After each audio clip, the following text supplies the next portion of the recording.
everybody. Thanks for coming to my talk. My name is Mike Conrad. The name of this talk is Demystifying Docker. We're going to be covering kind of a lot of different information. A little bit about me. I am a software engineer here in Chattanooga. I have about 10 years of experience in the industry. Started out kind of as a front-end developer. Actually started out in networking and IT, server administration, and then moved into front-end development and eventually full-stack development. And then naturally kind of gravitated towards more of infrastructure and DevOps. So I played a number of different roles in a number of different organizations over the year. Worked for some small startups, some larger companies. Worked on a lot of different interesting projects. He hit the red button. Yeah. Continue on. Yeah. Worked on a lot of different interesting projects. I've always been passionate about containerization and Docker in particular. I use Linux on a daily basis. So I have, in the talk we're going to go over a bunch of different things, but I have kind of an example repo that's set up. So there's a link on the screen to my kind of personal site that has that posted. There's also a QR code if you want to scan that. It has the slide deck as well as all of the example repo.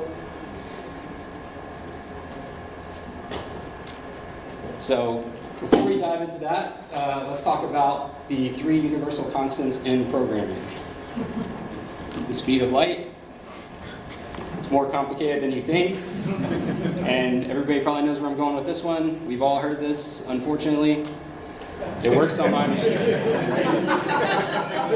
This is from some random guy on the internet, but we've all heard this, right? Who in there has heard this phrase at work or on a project? I've used that phrase. I've used the phrase. I still use the phrase, yeah, every day, right? Yeah. So a little bit more humor about how did we get to Docker? What is Docker all about? This is basically kind of the whole premise around containers, right? One of the big premises, it works on my machine, we'll ship your machine, right? It's kind of funny, but that is kind of basically what we're doing with containers in a way. We're taking a snapshot of a system with its application code, all of its dependencies, its libraries, and everything else. And we're shipping that to basically an image registry, and we're using that to run a container to kind of package up all of our dependencies in one place.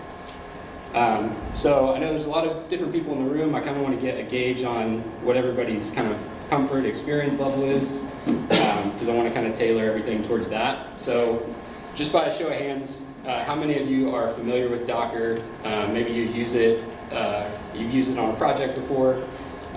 Use it. Okay, so we have a good bit. How many of you write Docker files or have written a Docker file before? Okay. And what about Docker Compose? Has anybody worked with Docker Compose? So a little bit? Okay. Well, that's good. So I'm not, I don't know that I'm going to cover all the basics then. We'll probably skip over some of that high-level stuff. And I'll probably just jump straight into kind of an example here. So we touched on it a little bit at the beginning, but I assume that a lot of us have been in the position where you started at a new company or you started on a new project and you get your laptop, you get all the tools set up, you get all your logins and passwords, everything. You go to clone down the repo, you go to run npm install or whatever you have to run to start it, and everything blows up, right? Who's had that experience? It takes you, what, a day, 2 days, a week sometimes to get your development environment set up, to get all the tools that you need. Maybe you have the wrong version of Node installed, so you have conflicts with your Node modules. You probably, you have extensions that are needed for VS Code and things like that. So how many of you have ever heard of dev containers? Okay, so quite a few of you. How many of you have worked with dev containers or used them on a regular basis? So not too many. Great. So what we're going to do is I'm going to kind of walk through some examples I have of this repo and show you the power of dev containers and some of the really cool stuff that you can get through dev containers and Docker Compose and a lot of these different technologies. So I'm going to go ahead and pull this down, and I am going to be doing most of this live, which is always scary. I'm sure something's going to break.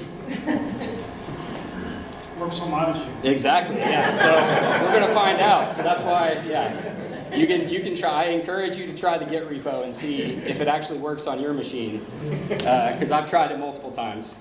But I'm on Linux, so it just works better on Linux anyway than Mac or Windows. So if everything, I'll go ahead and kind of go over this folder structure a little bit.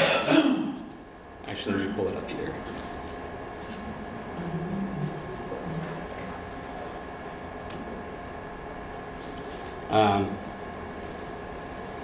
So if you look at the repo I have, it's kind of broken down into a couple folders here. We have the slides folder.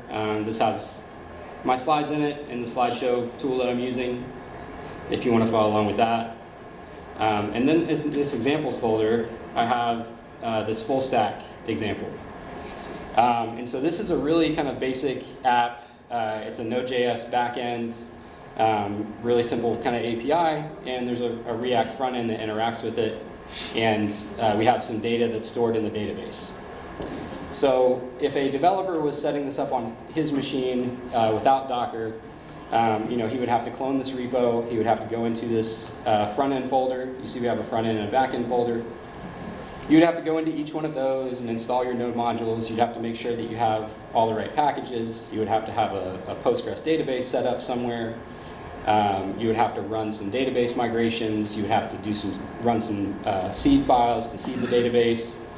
Then you would need some way to kind of communicate with the front end and the back end. How many people have run into CORS issues in local development, right? It's a big pain. That's something else that we're going to kind of solve in this dev environment that we're going to start up. So if you've never worked with dev containers before, you'll notice that I have this folder in my repo called .devcontainer. And in here, there's just a single JSON file. And this is devcontainer.json. This is going to be used by VS Code. VS Code is going to pick this up, and it's actually going to run our Docker Compose files that we have included. And it's going to actually spin everything up for us kind of all at once. So just to show that I don't have anything running right now. I don't have any volumes set up. I don't have any images set up. I don't have anything on here. So I'm going to open VS Code to this full stack. I'm going to open this examples full stack folder in VS Code. And I have a dev containers extension installed in VS Code.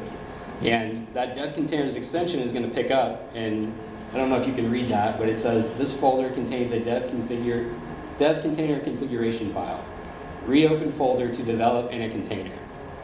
So I might have missed that. No, I got it. So I'm going to click that button and try to make this kind of bigger so we can see. And so what's happening now is VS Code opened another window attaching to, it's basically running my Docker Compose file in the background. So you can see that it's actually building some Docker images here. And this is going to take probably a few minutes to run. While that's running, we can kind of look at this a little bit more and see, kind of step through it and see what's going on. So I told it that I wanted to start a dev container or build a dev container using these Docker Compose files that I have. In this example, I have two of them. One of them would be one that I would use kind of quote unquote for production. My second one here, compose.override, is basically an override compose file that I'm providing for my local development environment. So if I look at my main compose file here, I've given it a name up here at the top, and I've defined my front end image here. If you're not familiar with this syntax, I'm basically telling Docker to look for an image called front end with a tag of latest. So the first thing it's going to do is it's going to check my local machine to see if there's an image there. If there's not, then it's going to reach out to the Docker Hub registry. It's going to look for a repository called frontend, which does not exist. And finally, it's going to fall back, and if I provided a build instruction here, then it's actually going to try to build, it's going to build that image for me, and it's going to tag it, it's going to assign this tag to it, right? So I'm telling it that when it builds this image, I want it, the context, so the Docker build context, I want to be this front end folder. And I want to target this develop stage. And then I'm also telling it that I want to mount some volumes into the container. And this last part here, how many of you are familiar with like traffic or caddy or an ingress controller like that, reverse proxy? So not too many. So we'll show a little bit about that. Traffic is a really powerful reverse proxy. It's written in Go. It's a cloud native technology. It's great for Kubernetes, but you can also use it in a Docker cluster. The great thing about traffic is that it does automatic service discovery of your containers. So you'll notice in here that I don't, this is basically my traffic container. There's no other configuration here that's needed for all of this to work and for my routing to work, other than I add this label to my container and I say that, hey, when a request comes in for app.docker.localhost, I want it to be routed to this front end container. And we also have a back end one here as well. And then down here we have our database, which is just a Postgres database, and some volumes. So let's go back and see. And it looks like we got a little bit of issues, but I think that's actually okay. So if I run back over here really quick, you can see that now I actually have a back-end service running. I have a front-end service running. I've got traffic, which is I'm forwarding ports 8080 and also 8888, and we'll look at why in just a minute. And then I have my front end. I have my front end here and my back end here, and you'll notice I'm not forwarding any ports. So those are not going to be accessible on localhost. Those are only going to be accessible through traffic. So if everything worked, we should actually be able to go to app.docker.localhost port 8888, and just like that, we have our front end, and this data is actually coming from our back end. So we can see that route here is, again, this is just some dummy data. But the cool thing is, I didn't have to set up like any proxy configuration. I don't have to worry about CORS issues. I didn't have to create this Nginx config file, and I didn't have to install any node modules. I didn't have to install anything really. I just had to have Docker and VS Code, and I got kind of all of this out of the box. So if we go and look at some of the stuff that actually happened here, oops, that's not going to show us. Let's see if we can go back to some of those logs kind of got swallowed up. But if I go into my back end here, we have basically a multi-stage Docker file. Oops. Let me turn on word wrap so it's a little bit easier to see. We have a multi-stage Docker file here, so you'll notice that I have this develop stage, and that's when our dev container runs. It's running the container based on what's our Docker compose and starting it up, building the image to this stage and running it, right? And I'm copying in this entry point script. Actually, this is duplicated. I need to fix that. I think that was a merge commit gone wrong. Nobody's ever had that happen before, I'm sure. I'll fix that later. But yeah, so you can see that I'm copying this entry point script in, and when the container starts up, I'm telling it that I want to run this entry point script. And if you look at my devcontainer.json, you'll see that's kind of the same thing I'm doing here. I'm saying, after you create the stack, go ahead and run this entry point script for me. And what the power of the entry script does and what it's letting us do, if I can find it here. This is setting up everything that a developer would have to do manually himself.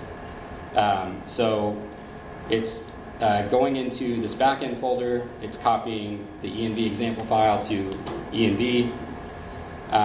It's running a command here to generate an app key. This is specific to the Node.js framework that I'm using for this backend example, which admittedly is probably a little bit over-engineered, but I just thought it'd be fun to kind of play around with.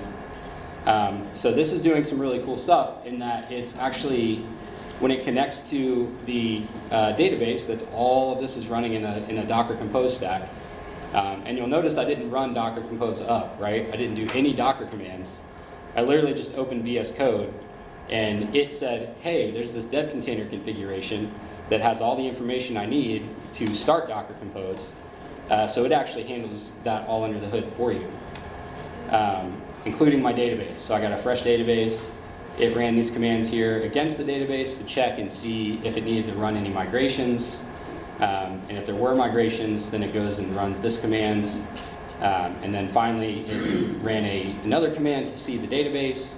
And at the end, it starts up the dev server, which is what I had going on the back end there. So I actually kind of probably need to clean that up a little bit. I didn't need to run that. I kind of ran that twice, but that's why I was giving you this error, but it is still running, we can see.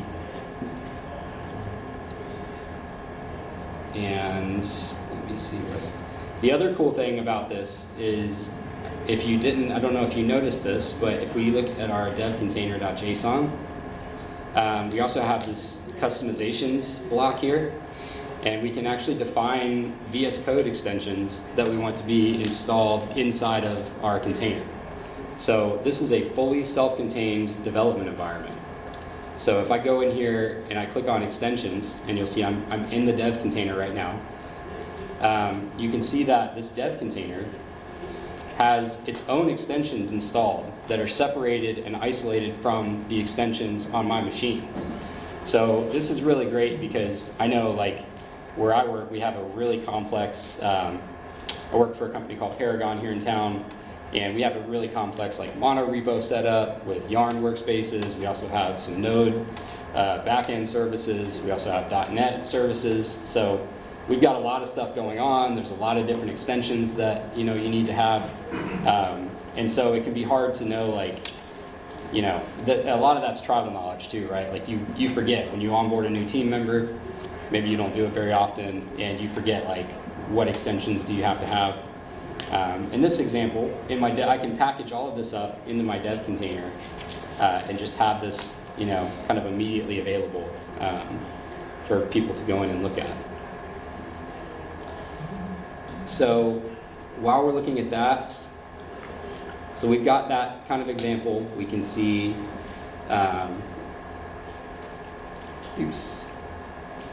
again, we can see that it created all this stuff for us. And then I'm going to show a little bit about how traffic works, about how that reverse proxy works, because that's a really key piece of this, right? Like if you're developing this locally, you see that I was able to make I was able to make calls to my backend on /API. But if I look inside my dev container, you just pull up a new terminal here. So I'm running that's the other nice thing about the dev environment, is I'm inside of my backend container. And you can see I just have this backend folder and this front end folder right here. And if I look at my routes file, you'll see that I don't actually have any routes that have the /API. So if I just do curl localhost,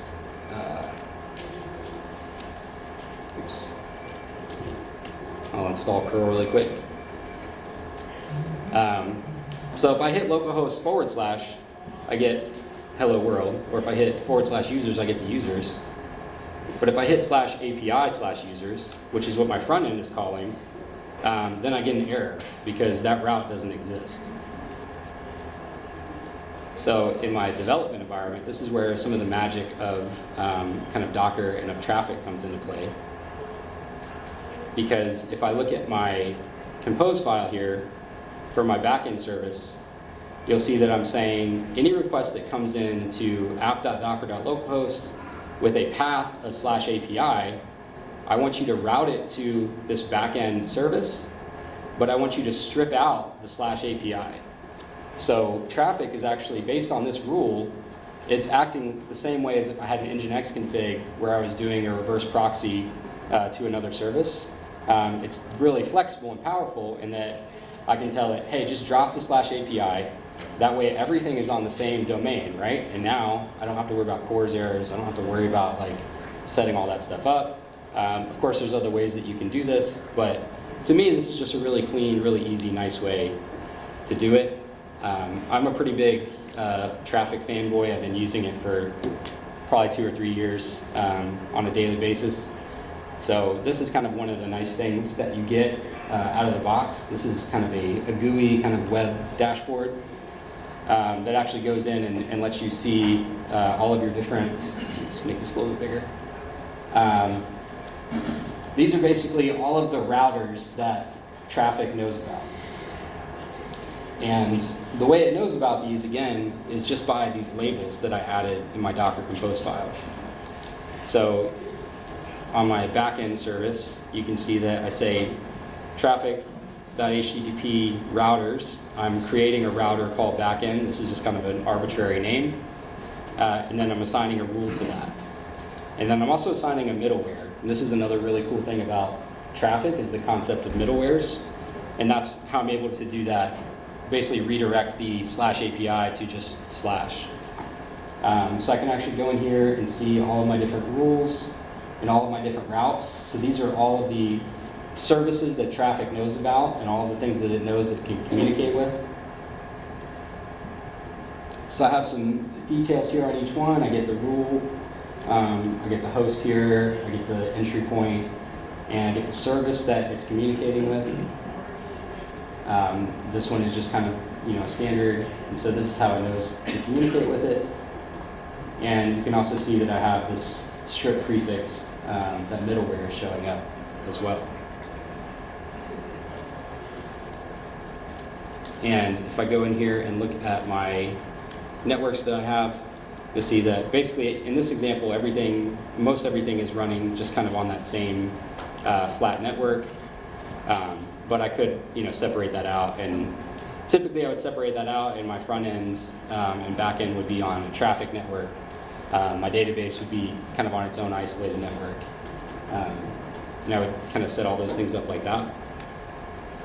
The other nice thing that we can see from here is, so this is the folder on my local machine. And if I go into the back end, you'll see that there's no node modules here, right? Because I haven't installed them on my system. They only exist inside of the container. So if I go into the container, it has node modules, but those node modules are not going to conflict with the ones that are in my project folder because they're isolated. They're in their own kind of, their own little layer, which is also really nice because then you eliminate kind of a lot of the issues that you would typically have with mismatches and dependencies and different things like that. And worst case scenario, kind of everything blows up. You can basically just kill everything.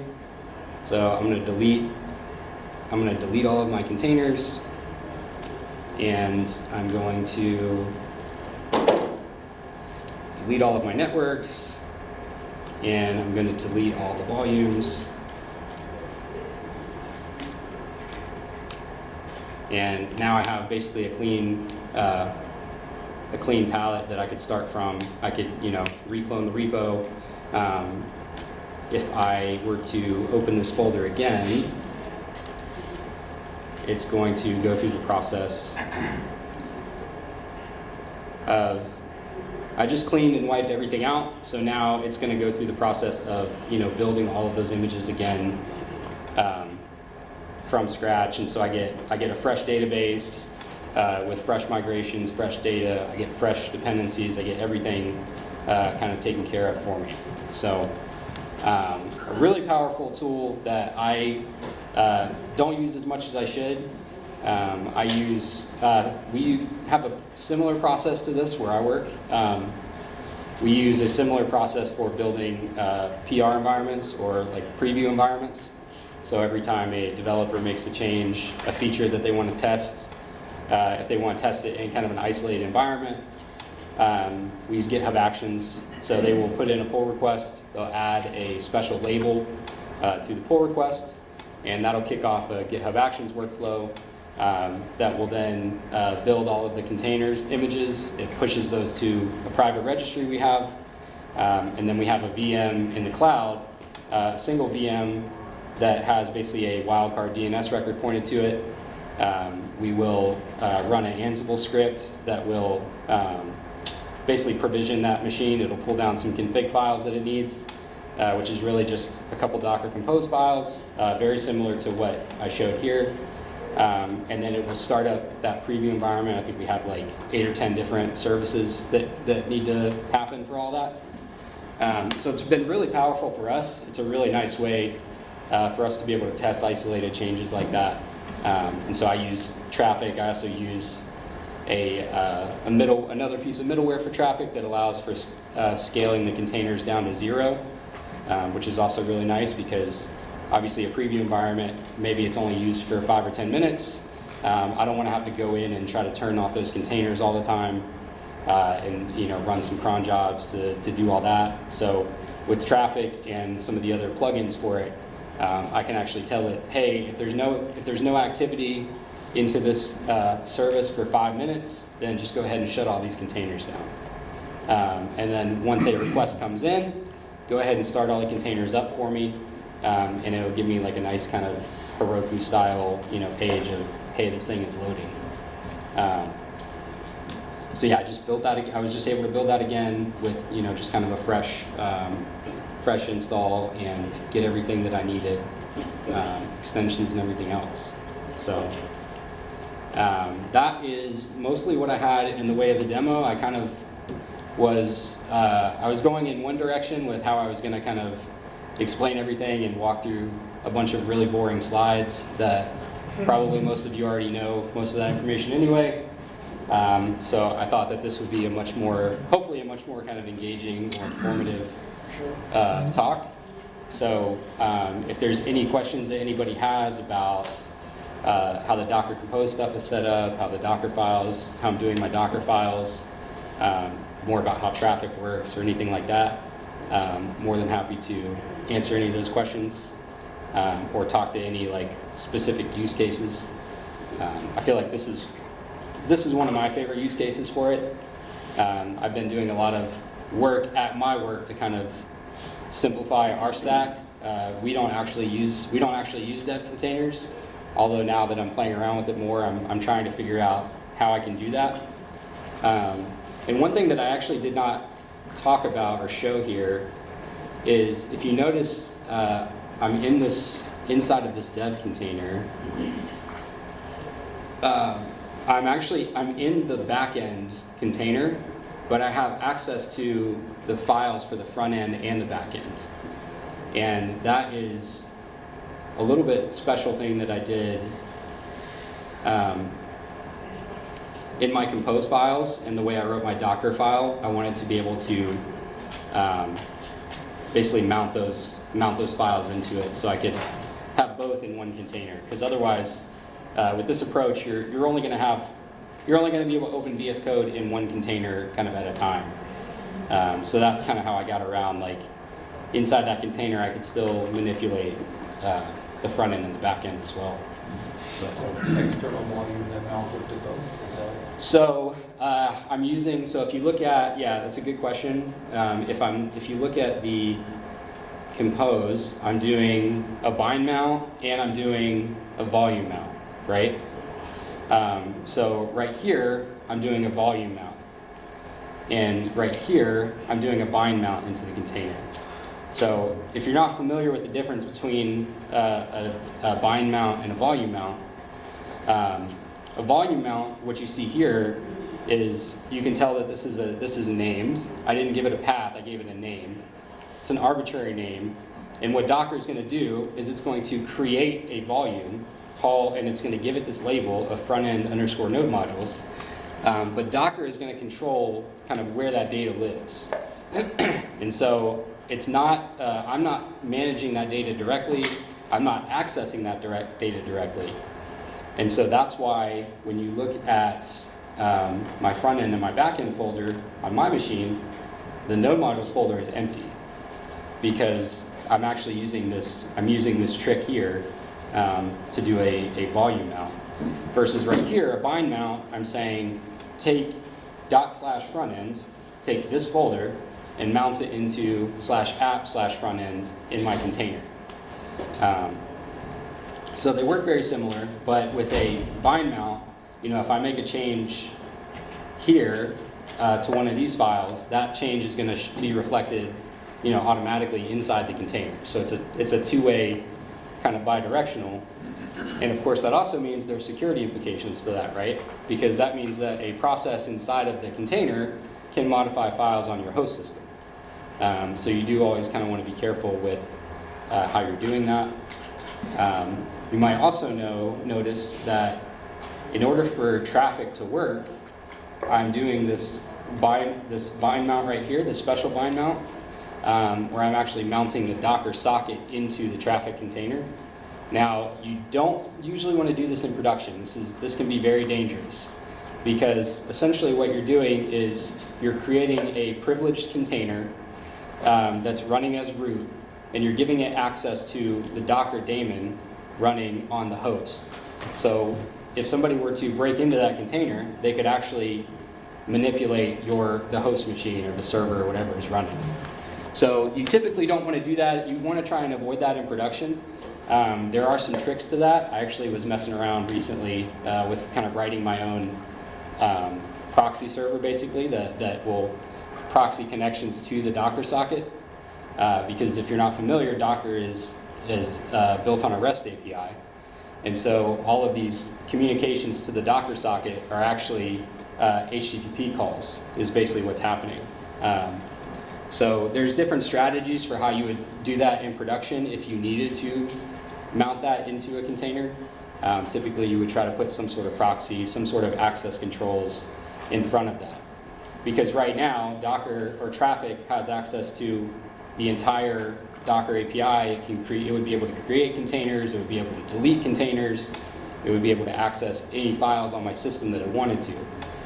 So typically you would try to lock that down a little bit. In reality, all it needs to do is make GET requests to the Docker API so that it can get the label information from the containers. So we're giving it full access, even though it only needs really a little bit of access. You think you could lock that down with open policy agents to prevent some other devs from inadvertently doing something like that? Because myself, if I were to do a PR, I'm at the stage where I wouldn't catch that. Yeah. Somebody, right, that's a security concern. Right. But just curious if you could, do you see a way to codify that so that way it goes through and it gets flagged and wouldn't get built? As far as like having that in your configuration? Or the... Yeah. You could, I guess, parse the Docker file. Yeah, that's a good question. I haven't thought too much about that. Okay. But yeah, typically you would have, a lot of times, if you were going to use Docker Compose in production, you would have, like right here I'm doing this compose.override, or you would have like a compose.production or something like that. So this compose.override is actually, if I were to just run Docker Compose up, it would actually merge my compose.override.yaml with my compose.yaml. So the override is basically saying like, hey, here's some additional things that I want you to do. So you can see here that I'm actually saying, instead of just mounting the backend folders into my container, I actually want you to mount the front end volumes in there as well, so that I have access to those when I'm inside the container. If you were working with something that took a while to compile, like app development, React Native, stuff like that, I'm curious about performance with Docker. Would you kind of be hesitant to use it, or does it perform well enough so you wouldn't really worry too much about it? I think it's going to kind of depend on the context and kind of where you're using it. If you're running it locally on your machine, obviously it's going to take quite a bit of resources to probably do that. You could also have like a remote build agent, maybe in the cloud that you're connected to, that you're running it there. So I haven't done too much with that in terms of React Native. It's going to kind of depend.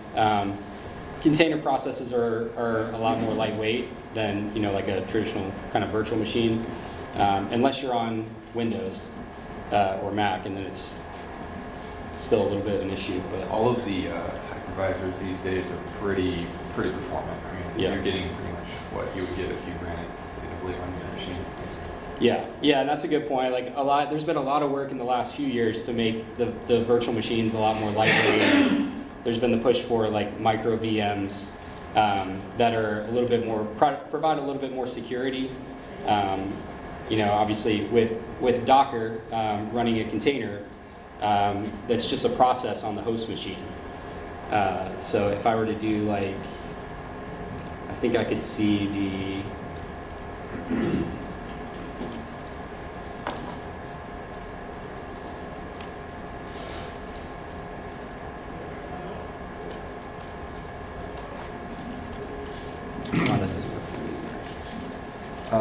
it does use what are you using to run Docker? Because there's different kind of layers that link the hardware to the actual Docker container, and there's different ones. I'm forgetting. Yeah. So he was asking how I'm actually using to run Docker, or what I'm actually running Docker with. That's a good question. So I'm on Linux. I'm on Pop OS, and so I just installed Docker Engine. So Docker Engine is just basically Docker server, the Docker daemon, and the Docker CLI. But if you're on Windows or Mac, you're going to be using Docker Desktop.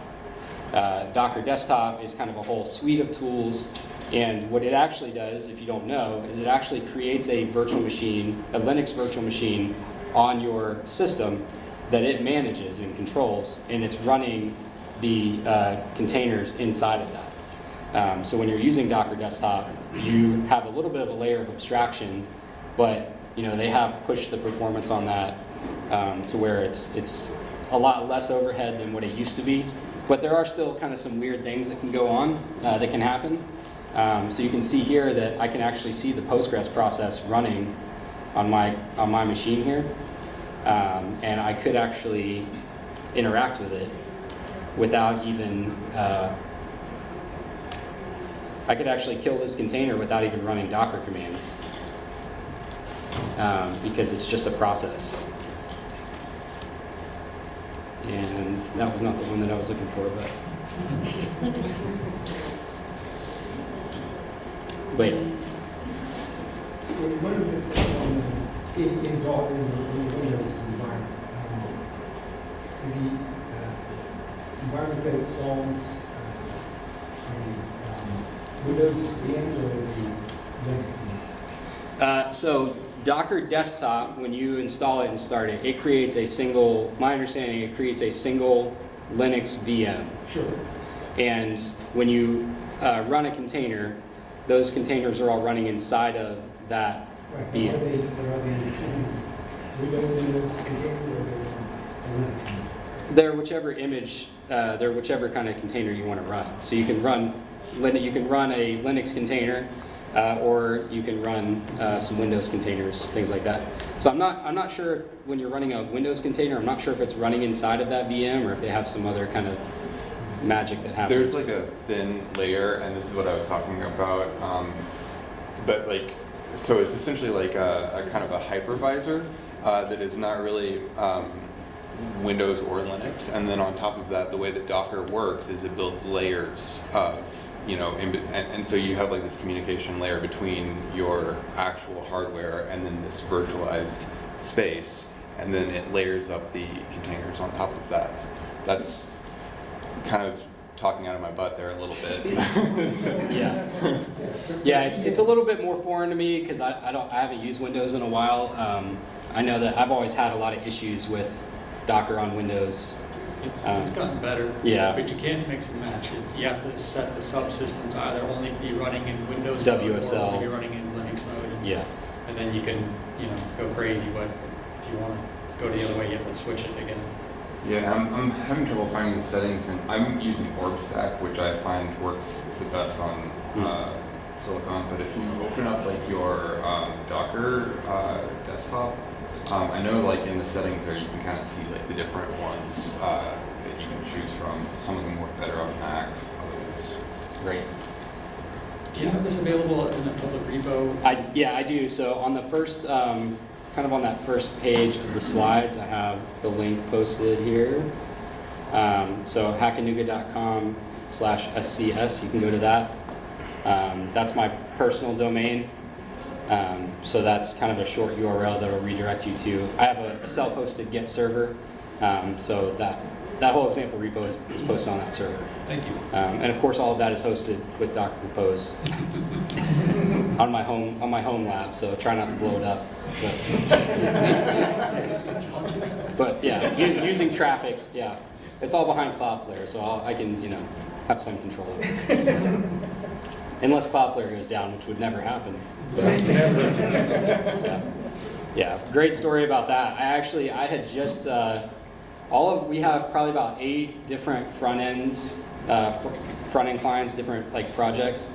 Some of them were hosted on AWS instances, some of them were hosted in Azure, some of them were hosted in a couple different places.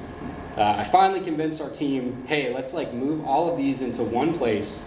So on a CDN, so we don't have to worry about like regions and latency and all this stuff. So we moved everything to Cloudflare Pages a week before Cloudflare went down. And I was like, great. I spent all this time like, I was like, hey guys, we should do this. It's going to be great. What could possibly go wrong? It's going to be so much faster. It's so much easier to manage.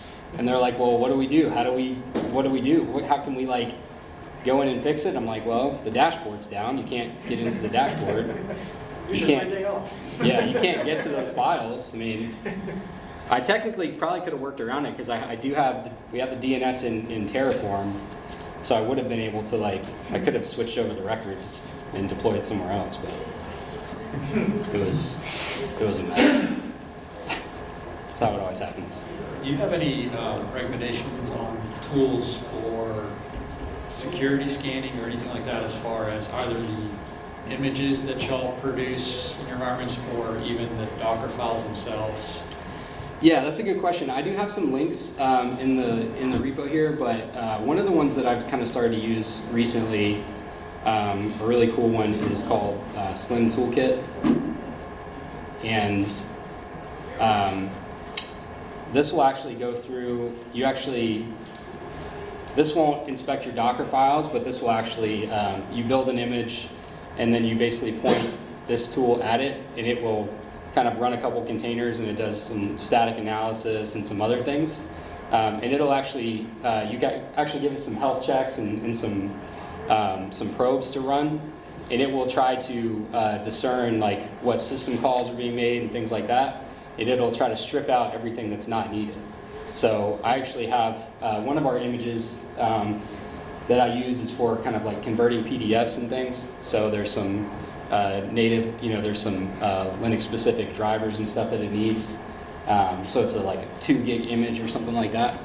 So I point this tool at it and tell it to run, and I give it an endpoint where it actually converts a PDF, and it goes through and it says, okay, this is the bare minimum that this thing needs, and it strips everything else out. And so that final image that I end up with doesn't even have a shell. It doesn't have anything, it's just running the process. And it only has like the system libraries and things that it needs. So it's still a little bit big, but it really reduces kind of the attack surface there. There's also, I know, like distroless containers or distroless images, which is a Google project, I think. So those are kind of some base images that are a little bit more secure, don't have shells and some of those things built into them. So there's different things that you can do to kind of help cut down on some of that. Is it possible to set up a VPN connection from within the container? Yes. The dev container? I actually did this recently for one of our dev environments. You can, because containers can run as privileged containers. They can have access to the kind of host system. You can actually give them access to, by default, they're kind of on a bridge network that's separated, but you can actually give them access to the host network of the system. So I actually have a container right now that is running a WireGuard VPN. So the container starts up, runs WireGuard, connects to a VPN server in the cloud, does some database stuff that it needs to do, and then shuts down the VPN. So yeah, you can do that. I didn't even touch on any of that stuff, but there's all kinds of things that you can do. Again, you want to be really careful with how you're doing that and where you're doing that and why you're doing that. Is it something you can set up in the configuration file for a dev container, or is it? Yeah, so in the example where I'm using it at work, I have it in like my entry point script, basically. So in my container image, I'm telling it to install WireGuard and all this stuff that it needs, and then the entry point script is kind of a wrapper around the container processes. So when that container starts up, it's going to run that entry point script, and that's where you can kind of have any of that kind of startup logic that you need. And then when it gets done, it'll run whatever process you tell it to run after that. So yeah, that is actually, I actually do that, just did that, kind of played around with that a little bit recently. What kind of security is there for access? You have Docker tools in your network. It seems like you would be able to build those in your switch. Yeah, you would want to be careful, if you're using this in production, how you deploy your containers and things like that. I'm just running this example locally, but are you talking about like the implications of like on a corporate network? Well, yeah, I'm thinking of they get some kind of virus in there. Right. Oh, that's Docker.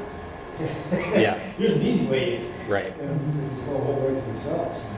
Yeah, and so that's a good point, and that's one of the reasons I said you want to be careful. You can make your containers non-privileged to where it's a lot harder if something were to get in. It's a lot harder for it to break out. So you do want to be kind of cautious of all of those things and have some policies in place. Yeah. There's a lot of different security measures that you can implement because containers are native to Linux. They're using Linux kernel features. Like namespaces and C groups and things like that. So there are things that you can do as far as locking that down. Again, with the Docker, the Docker daemon, it's all REST APIs. So there's things that you can do, access controls, in front of those endpoints and things. So yeah, when you run, if I run Docker container PS, for example, that is actually being translated to an HTTP call over the Docker socket to the Docker daemon. So you could put access controls or inspect that just like you would any other kind of traffic. Yeah. So, but I think we're at time now. So, if anybody else has any last questions, I think we'll wrap it up. Thank you.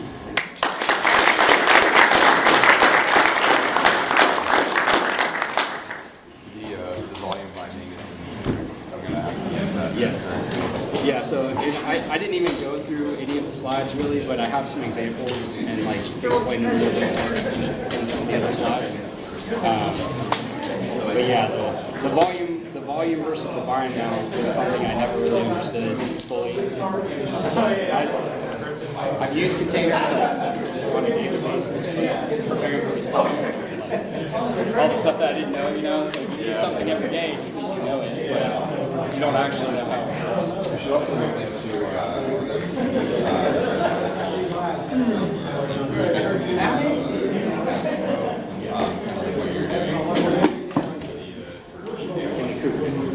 Yeah, I played around with RCD a little bit. I'm not doing this right now. Yeah, good talk.